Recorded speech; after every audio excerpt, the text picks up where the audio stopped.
Mita querer nós na Aruba, nós não está tomando responsabilidade para nós mesmo país. Nós sempre está bisa culpa, se você controlar algo, vamos ter lei. Vamos ter em lei, anterior vamos ter de controle. Então vamos ter enforcement. Em inglês nós bisa enforcement. Na Aruba falta hope enforcement de lei, falta controle. Que mente hope que vou a que maneira onde nós turta parquear. Gente está parquear onde que está, pues não tem hope controle de onde a gente está parquear, não? E sim, para a natureza, vou fazer a mesma coisa, mas vamos começar com base de lei. Vamos ter base de lei que inclui multa. Se você fazer multa, se está uma maneira para ter enforcement, não? Desculpa, tem multa.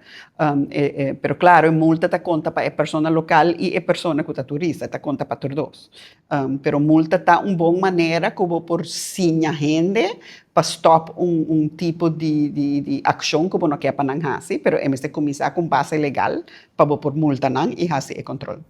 Tim viaja, não se sente de maneira que o turista nada bini Aruba e hasi kiko kunan kier. A mim também é diferente. A mim também é que não está fazendo o que nós está oferecendo.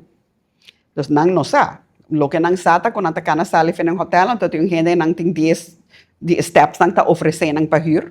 Não está diz que está available. Então, me querer nós na Aruba, nós não está tomando responsabilidade para nós mesmo país.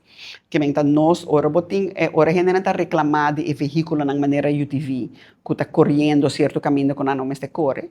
Se está passando gente hur não e veículo, então lá não corre onde não está. Tem passado acaba a suceder várias tragédias e essa aqui não se passa sem que presta bom atenção riba com e está afetando Aruba seu número. Dus, que pode vir uma solução? Nós está preferar, por exemplo, em caso de UTVs, por exemplo, nós está preferar que ele está visa com guia solamente. Porque o guia é responsável para onde o visitante não vai com o veículo. Então, é uma maneira, claro, tem outra gente que não está de acordo com nós, ou nós bisa esse, porque não está bisa que tem negócio que está verhuur sem guia, então não vai continuar a existir. Mas essa que sempre tem debate. Mas Aruba chega num ponto que nós vai tomar alguma decisão difícil, que não está toda gente também gosta, passou a chegar ponto que nós vamos ter de mais controle. E isso aí está incluído lei, isso aí está incluído em viajar multa, pero lo que também me está dizendo é que nós vamos ter corda, nós gusta poner blame, não? Nós gusta acusar o turista de fazer algo contra a natureza, pero o turista está fazendo o que nós está oferecendo.